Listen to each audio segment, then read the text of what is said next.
സംസ്ഥാനത്തെ UDF തരംഗം, ത്രിതല പഞ്ചായത്തിൽ UDF തരംഗത്തിന് ശേഷം ഞാനും രോഹിതേട്ടനും കാണുന്ന ആദ്യത്തെ ചർച്ചയാണ്. സിമ്പിളായി ചോദിച്ചാൽ എന്തുകൊണ്ട് UDF ഇത്തരത്തിലൊരു തരംഗം വന്നു, CPM-ന്റെ അടിത്തറ ഇളകി? ഇന്നലെ കെബിനും മേഘയും കൂടെ നേഷൻ ഫസ്റ്റിൽ വലിയ ചർച്ച നടത്തുന്നുണ്ട്. ഒരു പാട്ടാണ് UDF-നെ ഇത്ര വലിയ വിജയത്തിലേക്ക്. അതൊരു ഘടകം മാത്രം, അത് ഘടകമൊന്നുമല്ല, അത് ആഘോഷിക്കാനുള്ളൊരു ഘടകം മാത്രമാണ്. ശബരിമല വിഷയമൊന്നും അല്ല ഈ ത്രിതല പഞ്ചായത്ത് തിരഞ്ഞെടുപ്പിൽ ഇത്രയും വലിയ ഭൂരിപക്ഷത്തിലേക്ക്, ഇത്രയും വലിയ സീറ്റുകളിലേക്കൊക്കെ UDF-നെ എത്തിച്ചത്. UDF നേതാക്കന്മാർ പോലും പലപ്പോഴും ഞാൻ കണ്ടതാണ്. ഞാൻ കൗണ്ടിങ് സ്റ്റേഷനിൽ ഉണ്ടായിരുന്ന ആളാണ്. എനിക്ക് വട്ടായതാണോ അതോ നാട്ടുകാർക്ക് വട്ടായതാണോ എന്ന അർത്ഥത്തിൽ അല്ല, അങ്ങനെയല്ല, ചിരിക്കുന്ന ഒരു അവസ്ഥയിലേക്ക് പോയി. ചക്ക വീണ് മൊഴി അത്തല്ല. UDF-ന്റെ പണിയെടുത്തിട്ടുണ്ട്. UDF നല്ല സ്ഥാനാർത്ഥികളെ അവതരിപ്പിച്ചു, നല്ല രീതിയിൽ കാര്യങ്ങൾ കൈകാര്യം ചെയ്തു, നല്ല രീതിയിലുള്ള പ്രചരണം നടത്തി. ബൂത്ത് തലത്തിൽ പോലും പ്രചരണ പ്രവർത്തനങ്ങൾക്ക് ആവശ്യമായ ഫണ്ട് പണ്ടൊക്കെ കോൺഗ്രസ് ചെയ്ത് എന്താ, ഈ സ്ലിപ്പ് ഇത് കൂപ്പൺ അടിച്ചു കൊടുത്തിട്ട് പിരിച്ചിട്ട് ഇത്ര ശതമാനമോ കൊണ്ടുപോകും, അല്ല മൊത്തം കൊണ്ടുപോകാണ് പതിവ്. ഇപ്രാവശ്യം അങ്ങനല്ല, ഇത്ര ശതമാനം ബൂത്തുകളിൽ കൊടുത്ത് അതിന് വേണ്ടുന്ന രീതിയിലുള്ള എല്ലാ സപ്പോർട്ടും ചെയ്ത് നേതാക്കന്മാരടക്കം കൂടെ നിന്നു എന്നുള്ളത്. ഇതിനേക്കാളൊക്കെ അപ്പുറത്തേക്ക് ഇതിൻ്റെ ഒരു യഥാർത്ഥ ഫാക്റ്റ് ഉണ്ട്. സത്യം പറയാൻ പറ്റാതെ പത്മവ്യൂഹത്തിൽ അകപ്പെട്ടു പോയ ആളുകളായിപ്പോയി നാട്ടിലെ സഖാക്കന്മാർ. കാര്യം 10 വർഷമായി അവരുടെ സർക്കാർ കേരളത്തിൽ ഭരിക്കുകയാണ്. പല പഞ്ചായത്തുകൾ ഇപ്പോൾ തിരിച്ചു പിടിച്ചിരിക്കുന്ന പഞ്ചായത്തുകൾ, ബ്ലോക്ക് പഞ്ചായത്തുകൾ, ജില്ലാ പഞ്ചായത്തുകൾ, കോർപ്പറേഷനുകൾ, മുനിസിപ്പാലിറ്റികളിൽ പലതും കാലങ്ങളോളം കൊണ്ട് ഇടതുപക്ഷം ഭരിക്കുന്നതാണ്. അപ്പോൾ സ്വാഭാവികമായും നമുക്കറിയാം, ഉമ്മൻചാണ്ടി സർക്കാരിൻ്റെ കാലത്ത് അല്ലെങ്കിൽ ഒന്നാം പിണറായി സർക്കാരിൻ്റെ കാലത്ത് തദ്ദേശ സ്വയംഭരണ സ്ഥാപനങ്ങളിൽ വികസന പ്രവർത്തനങ്ങൾ നടത്തുന്നതിന് ആവശ്യമായ ഫണ്ടുകൾ ലഭ്യമായിരുന്നു എന്നുള്ളതാണ്. അതുകൊണ്ട് ഗ്രാമീണ റോഡുകളുടെ പുനരുദ്ധാരണവും അല്ലെങ്കിൽ അവിടുത്തെ സർക്കാർ കെട്ടിടങ്ങളുടെ പുനരുദ്ധാരണവും പുതിയ പദ്ധതികളുമൊക്കെയായി നാട് നിറഞ്ഞ് വികസന പ്രവർത്തനങ്ങൾ ചെയ്യാൻ ഈ 2 ഭരണകാലത്ത് സാധിച്ചിട്ടുണ്ട്. അതായത് ഉമ്മൻചാണ്ടി സർക്കാരിൻ്റെ കാലത്ത് സാധിച്ചിട്ടുണ്ട്, ഒന്നാം പിണറായി സർക്കാരിൻ്റെ കാലത്ത് സാധിച്ചിട്ടുണ്ട്. രണ്ടാം പിണറായി സർക്കാരിൻ്റെ കാലത്തേക്ക് വന്നപ്പോൾ ഈ കഴിഞ്ഞ തദ്ദേശ സ്വയംഭരണ, അത് 5 വർഷങ്ങൾക്ക് മുമ്പുള്ള തദ്ദേശ സ്വയംഭരണ സ്ഥാപനങ്ങളിലേക്കുള്ള തെരഞ്ഞെടുപ്പ് കഴിഞ്ഞപ്പോൾ സംഭവിച്ചത് എന്താ? തദ്ദേശ സ്വയംഭരണ സ്ഥാപനങ്ങൾക്ക് കൊടുത്തുകൊണ്ടിരുന്ന പദ്ധതി വിഹിതം വലിയ തോതിൽ വെട്ടിക്കുറക്കുന്ന ഒരു സാഹചര്യത്തിലേക്ക് പോയി. അർബൻ കേന്ദ്രീകൃതമായി. അതെ. അപ്പോൾ സ്വാഭാവികമായും സംഭവിച്ചത് എന്താ? ഗ്രാമീണ മേഖലകളിൽ വികസന പ്രവർത്തനങ്ങൾ ഒന്നുമേ സാധിച്ചിട്ടില്ല. ഇപ്പം എൻ്റെ പഞ്ചായത്ത്, മേലില ഗ്രാമപഞ്ചായത്ത് എടുത്താൽ കഴിഞ്ഞ 5 വർഷക്കാലങ്ങൾക്കിടയിൽ പുതിയൊരു റോഡ് പോലും കോൺക്രീറ്റ് ചെയ്യാൻ പഞ്ചായത്തിനെ കൊണ്ട് സാധിച്ചിട്ടില്ല. കാരണം അവർക്ക് കിട്ടിയത് മുഴുവൻ മെയിൻ്റനൻസ് ഫണ്ടാക്കി മാറ്റിയത് കൊണ്ട് പഴയ റോഡുകളുടെ പുനരുദ്ധാരണം മാത്രം. അപ്പോൾ ജനങ്ങൾ ചിന്തിക്കുന്നത് എന്താ? ആഹാ, അവൻ്റെ വീട്ടുവാതിക്കൽ ഇട്ടിരുന്ന കോൺക്രീറ്റിന്റെ മുകളിൽ പുതിയ കോൺക്രീറ്റ് ഇട്ടു, എൻ്റെ വീട്ടുവാതിക്കൽ ദാ പൊളിഞ്ഞു കിടക്കുന്ന റോഡുണ്ട്, അത് പണിയുന്നില്ല, അല്ലെങ്കിൽ പുതിയൊരു വഴി വെട്ടിയിട്ടുണ്ട്, പണിയുന്നില്ല എന്നൊരു സാഹചര്യത്തിലേക്ക് പോകുന്നൊരു സാഹചര്യം മുന്നിൽ കണ്ടു. ജനങ്ങളെ നേരിട്ട് ബാധിക്കുന്ന വിഷയങ്ങളാണ് വെള്ളക്കരം, കറണ്ട് ബില്ല്, അതുപോലെ ഈ പറയപ്പെടുന്ന കെട്ടിട നികുതി. ഇതെല്ലാം വലിയ തോതിൽ വർധനമുണ്ടായി. കഴിഞ്ഞ 5 വർഷക്കാലങ്ങളിൽ വലിയ തോതിൽ വർധനമുണ്ടായി. അപ്പോൾ ജനം ചിന്തിച്ചു, വികസന പ്രവർത്തനങ്ങൾ നടക്കുന്നില്ല, ഞങ്ങളുടെ ചെലവുകൾ കൂടി വരികയാണ്. എന്താ ഇതിനെ പറഞ്ഞു തിരുത്താൻ ആർക്കായില്ല? CPM-നാവുന്നില്ല, ഇടതുപക്ഷത്തിനാവുന്നില്ല. ഇവർ ആരുടെ തലയെ കൊണ്ടുവെക്കും? ഇവർക്ക് ആകെ തലയെ കൊണ്ടുവെക്കാൻ ഇപ്പോൾ ഉള്ളത് കേന്ദ്രം ഭരിക്കുന്ന ഒരു BJP സർക്കാരാണ്. അവിടെ പോയി എന്ത് കൊണ്ടുവെക്കാൻ പറ്റും? അത് നാഷണൽ ഹൈവേ പൊളിഞ്ഞതും റേഷൻ അരി കിട്ടുന്നില്ലെന്നും ഇങ്ങനെയൊക്കെയുള്ള കാര്യങ്ങൾ മാത്രമേ പോയി പറയാൻ പറ്റൂ. അവരെ പോലും പൂർണ്ണാർത്ഥത്തിൽ തള്ളിക്കളയാൻ പറ്റില്ല. വർഗീയ ശക്തികളെ തുരുത്താൻ വേണ്ടി ഞങ്ങൾ വോട്ട് ചെയ്യൂ എന്ന് CPM-ന്റെ ഏതെങ്കിലും ഒരു നേതാവിന് ഇറങ്ങി എന്ന് പ്രസംഗിക്കാൻ പറ്റുമോ? അപ്പോൾ ആളുകൾ ചോദിക്കും, PMC-യിൽ ഒപ്പ് വെച്ച് എന്തിനാന്ന് ചോദിക്കും.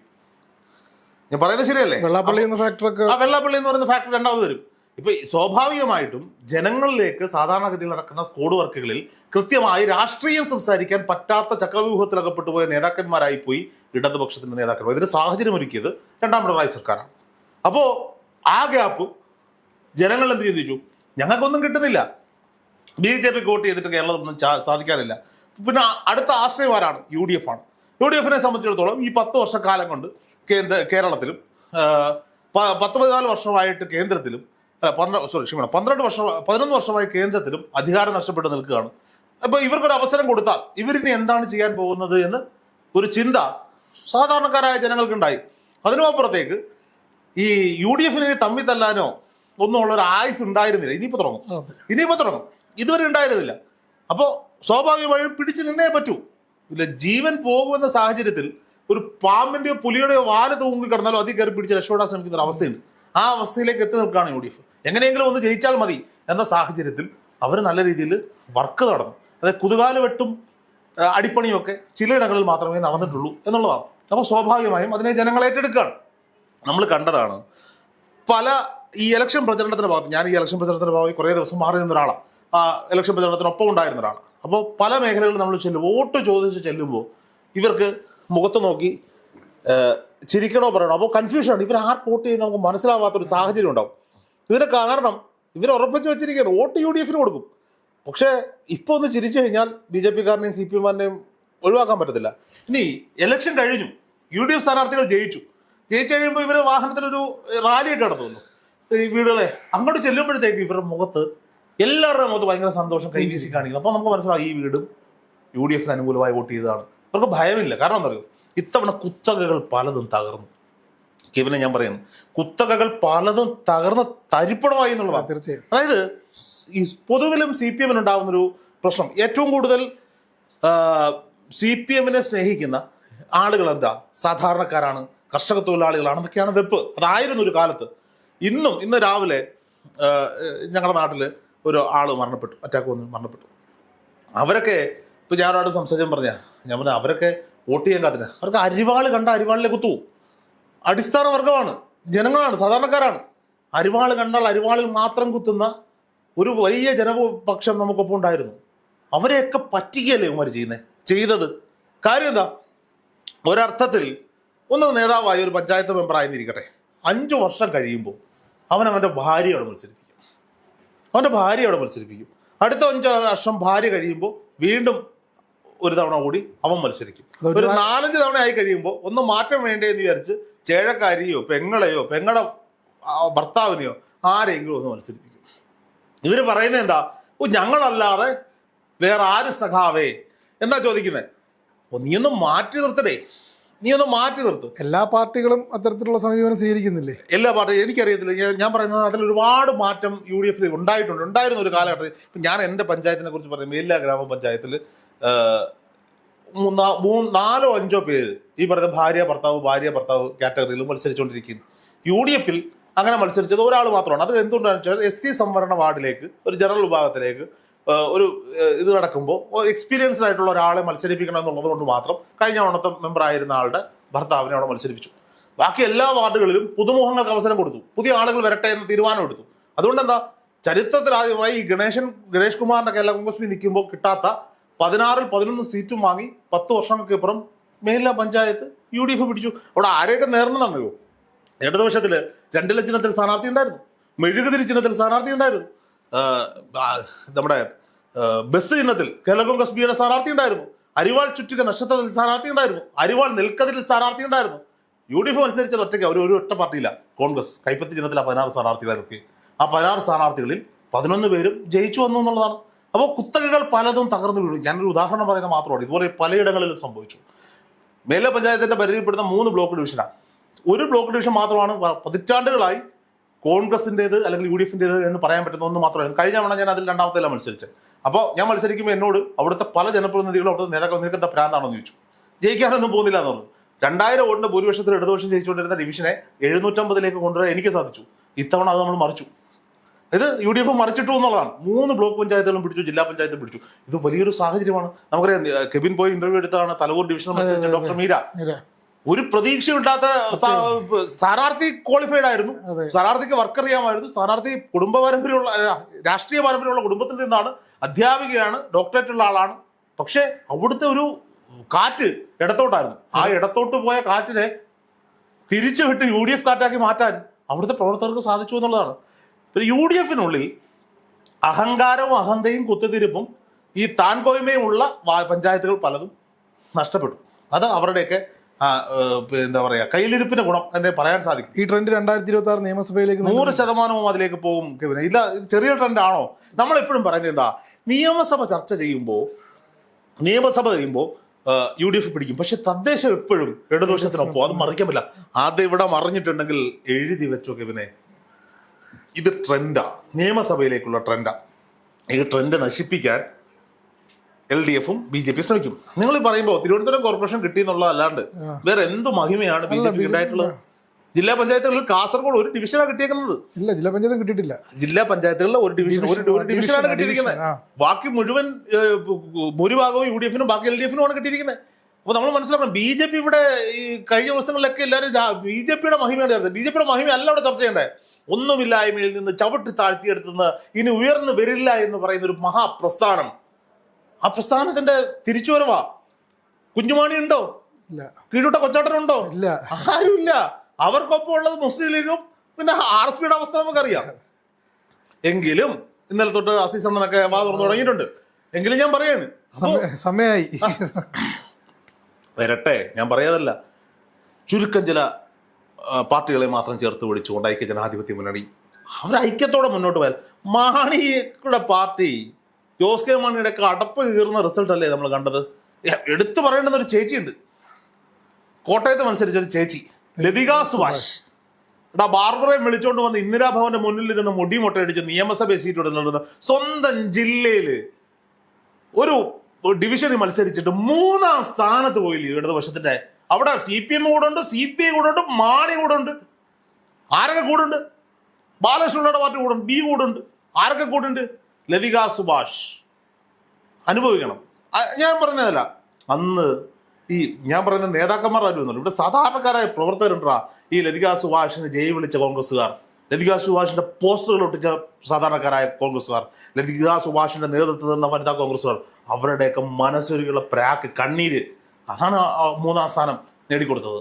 അതുപോലെ എത്ര പേര് പാലക്കാട് ഉണ്ടായിരുന്നല്ലോ ഒരു നേതാവ്, ഞാനാണ് പാലക്കാട്ടെ കോൺഗ്രസ് എന്ന് പറഞ്ഞിരുന്നത്, AV ഗോപിനാഥ്. എങ്ങോട്ട് പോയി, എവിടെ പോയി എന്നുള്ളതാ. അപ്പോൾ സ്വാഭാവികമായിട്ടും ഇത് അർഹിക്കുന്ന വിജയം UDF ലഭിച്ചു. ഞാൻ പറയാണ്, ഇപ്പോഴും ഇത് അംഗീകരിക്കാത്ത കുറെ ടീമുകളുണ്ട്. MV ഗോവിന്ദൻ മാഷെ ഇത് അംഗീകരിച്ചിട്ടില്ല, പിണറായി വിജയൻ അംഗീകരിച്ചു എന്നോന്ന് അറിയാൻ പുള്ളി വാ തുറന്നിട്ടില്ല. എന്നിട്ടും പരാജയപ്പെട്ടു. പരാജയം അംഗീകരിക്കുക. അപ്പൊ ഞാൻ പറയാം, എൻ്റെ വാർഡ് ഞങ്ങൾ പരാജയപ്പെട്ടു. ഞങ്ങളെ സംബന്ധിച്ചിടത്തോളം ഞങ്ങൾ പരാജയപ്പെട്ടു. ഞങ്ങൾ 3ാം സ്ഥാനത്ത് പോയി.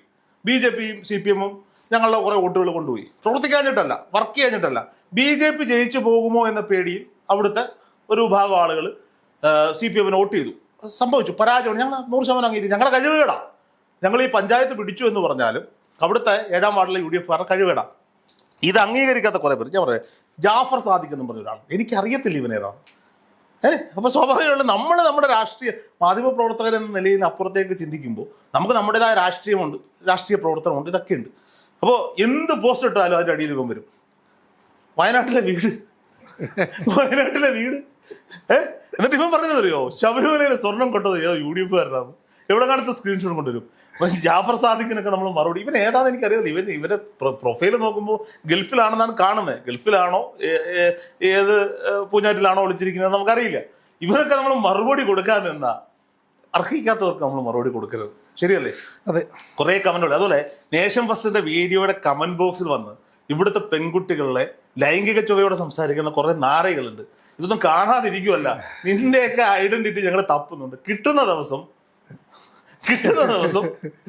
സൈബർ പൊങ്കാല ആയിരിക്കില്ല കിട്ടുക, കൈക്കരത്തിന്റെ പുറത്തുള്ള പൊങ്കാല ആയിരിക്കും കിട്ടുക. വാണിങ്ങ സൂക്ഷിച്ചു വെച്ചോ. രാഷ്ട്രീയം പറഞ്ഞോ, എതിർപ്പ് പറഞ്ഞോ, തെറി വിളിച്ചോ, ഞങ്ങളെ തെറി വിളിച്ചോ. പക്ഷെ പെൺകുട്ടികളെ ലൈംഗിക ചുവയോടെ സംസാരിക്കുന്നവന്റെ ബാക്കിയുള്ളത് ശേഷം സ്ക്രീനിൽ ഞാൻ പറയാം. സ്ക്രീനിലല്ല, നേരിട്ട് അത് നമ്മൾ പറയാം. അപ്പോ ജാഫർ സാദിഖിനെ പോലുള്ള എൻ്റെ നാട്ടിലുള്ള അന്തംകമ്മി സൈബർ പോരാളികളോടാണ് തിരിച്ചറിയുക, നല്ല രീതിയിൽ പ്രവർത്തിക്കുക. വീണ്ടും ഇടതുപക്ഷം വരട്ടെ, പ്രതിപക്ഷം. ഞാൻ പറയുന്നത് അറിയോ, 5 വർഷത്തിൽ കൂടുതൽ ഒരു രാഷ്ട്രീയ പാർട്ടിക്കും അധികാരം കൊടുക്കരുത്. മൊണോപ്പൊളി ആയി പോകും. അതിൽ നിന്ന് മാറി ഇപ്പൊ 5 വർഷത്തേക്ക് UDF കിട്ടി. ഈ അടുത്തൊരു 5 വർഷത്തോട് ഇവർക്ക് കിട്ടിയാൽ ഒരു പക്ഷേ അഹങ്കാരം ഉണ്ടാവും. നീ വിലയിരുത്ത്, ഇവന്മാർ കൊള്ളാമോ നോക്ക്. ഇപ്പൊ ഇന്നലെ കഴിഞ്ഞ ദിവസം വോട്ടിംഗ് കൗണ്ടിങ് കഴിഞ്ഞിട്ട് ഞാൻ അവിടെ നിൽക്കുമ്പോൾ ഞങ്ങളുടെ നിലവിലെ പഞ്ചായത്ത് പ്രസിഡന്റ് അവർ ജയിച്ചു, ഓരോ വാർഡ് ജയിച്ചു, അവർ ഇറങ്ങി വരികയാണ്. കേരള സ്പീഡ്. അപ്പൊ എന്നോട് രോഹിതിന് ഭയങ്കര വിമർശനമായിരുന്നല്ലോ, നമ്മുടെ നാട്ടിൽ വികസനമൊന്നും നടക്കുന്നില്ല, ഇതാ നിങ്ങളുടെ കയ്യിൽ തന്നിരിക്കുന്നു, നിങ്ങൾ വികസനം നടത്തി കാണിക്കും, നിങ്ങളുടെ പാർട്ടിയുടെ കൈ കൊടുത്തിരിക്കുന്നു. ഞാൻ പറഞ്ഞു, ചേച്ചി കൂളാവുക, അവര് ചെയ്യട്ടെ. അവരൊരു പക്ഷെ നല്ലത് കൊണ്ടുവന്നു കഴിഞ്ഞാൽ അവർക്ക് കൂടെ നിൽക്കേ. അത് കഴിഞ്ഞാൽ അതിലും നല്ലത് നിങ്ങളെ കൊണ്ട് ചെയ്യാൻ പറ്റുമെന്ന് തോന്നല് ഉണ്ടാക്കിയാൽ ഈ അധികാരം തിരിച്ചു കിട്ടും. ഇത് ജനാധിപത്യ പ്രക്രിയയാണ്, ഒരുത്തന്റെയും കുടുംബ സ്വത്തല്ല. പല പാവങ്ങൾക്കും പേടി എന്താണെന്നറിയോ, അയ്യോ ഞങ്ങൾ മാറ്റി ചെയ്ത തൊഴിലുറപ്പിൽ പണി വരുമോ? തൊഴിലുറപ്പിൽ പണി കൊടുക്കുന്ന പഞ്ചായത്ത് മെമ്പറാണോ? അല്ല. ഞങ്ങൾ മാറ്റി ചെയ്താൽ ഞങ്ങൾക്ക് വീട് കിട്ടുമോ? പഞ്ചായത്ത് മെമ്പറാണോ വീട് കൊടുക്കുന്നത്? അതോ മുഖ്യമന്ത്രി പിണറായി വിജയൻ മാത്രമാണോ വീട് കൊടുക്കുന്നത്? MM മണിയാശാനെ സപ്പോർട്ട് ചെയ്യുന്ന കുറെ അവന്മാരുണ്ട്. മണിയാശാൻ പുള്ളിയുടെ മനസ്സിൽ കിടക്കുന്ന നിഷ്കളങ്കത കൊണ്ട് ഇതൊക്കെ പറഞ്ഞുപോയി. ഇതെല്ലാ CPMന്റെയും എല്ലാ CPMകാരന്റെ അടിമനസ്സിൽ കിടക്കുന്ന സാധനമാണ്. ഞങ്ങളുടെ ബ്ലോക്ക് ഡിവിഷൻ, ഞാൻ കഴിഞ്ഞ തവണ മത്സരിച്ച ബ്ലോക്ക് ഡിവിഷൻ കാലാകാലങ്ങളായി CPM ജയിച്ചു വരുന്ന ഒരു ബ്ലോക്ക് ഡിവിഷനാണ്. ഇപ്പൊ കഴിഞ്ഞ ദിവസം ഇവർ പരാജയപ്പെട്ടു പോയി. പലരും പറയാണ്, ഈ പെങ്കൊച്ചിനെ നമ്മൾ പലയിടത്തും കണ്ടു, ഈ പെങ്കൊച്ചിന് വോട്ട് ചോദിക്കണമെന്നുണ്ട്, കൂടുതലുള്ളവന്മാർ മാന്തുവാ. പറയാ ചോദിക്കണ്ട, നമ്മൾ ജയിച്ചു. ഈ ആറ്റിറ്റ്യൂഡ് കൊണ്ട് നടന്ന് തോപ്പിച്ചത് അങ്ങനെ കുറെ സഹാക്കന്മാരാണ്. പല പല സീറ്റുകളും കൊണ്ട് നടന്ന് തോപ്പിച്ചു. ഞാൻ ആ ചേച്ചിയാ എന്നെക്കാട്ടി പ്രായത്തിൽ മൂത്ത ചേച്ചി 1-2 തവണ കണ്ടു. രോഹിത് എന്ന് വിളിച്ചു, ഞങ്ങൾ സംസാരിക്കുകയും ചെയ്തു. എന്നോട് രോഹിത് വോട്ട് തരുമോ, നമ്മുടെ രാഷ്ട്രീയം എന്തോ ആയിക്കോട്ടെ ഒന്ന് സഹായിക്കണേ. കഴിഞ്ഞ തവണ ഞാൻ ഏറ്റവും കൂടുതൽ വോട്ട്, ഞാൻ മത്സരിച്ചപ്പോൾ ഏറ്റവും കൂടുതൽ വോട്ട് ചോദിച്ച ഓപ്പോസിറ്റ് പാർട്ടിക്കാരെടുത്താ. അത് ചോദിക്കാൻ സഹാക്കന്മാർ ശരീരം പക്ഷെ മുണ്ടൊക്കെ അങ്ങ് മടക്കി കുത്തും. ഞങ്ങൾ തൊടാൻ ആര് സഖാക്കളെ, നമ്മളല്ലാതെ മറ്റാര് സഖാക്കളെ? ഇത് വലിയ CPM-ഉം BJP-യും കോൺഗ്രസും പേടിക്കേണ്ടുന്ന ഒന്നാണ്. രാഷ്ട്രീയത്തിനപ്പുറത്തേക്ക് രാഷ്ട്രീയവാദികളെ തൂത്തറിഞ്ഞൊരു തെരഞ്ഞെടുപ്പ് കൂടിയ 2020 ഒക്കെ അവസ്ഥ കണ്ടു. രാഷ്ട്രീയത്തിനപ്പുറത്തേക്ക് വിവേകത്തോടെ ജനം വിധി എഴുതി തുടങ്ങി എന്നുള്ളതാണ്. അതുകൊണ്ട് ഞാൻ വീണ്ടും പറയുന്നു, കമന്റ് ബോക്സിൽ വന്ന് വിവേകമില്ലാതെ പെൺകുട്ടികളെ തെറി പറയുന്നവന്മാരെ കയ്യൂക്കിന്റെ ഫലത്തിലായിരിക്കും ഞങ്ങൾ നേരിടാൻ പോകുന്നത്.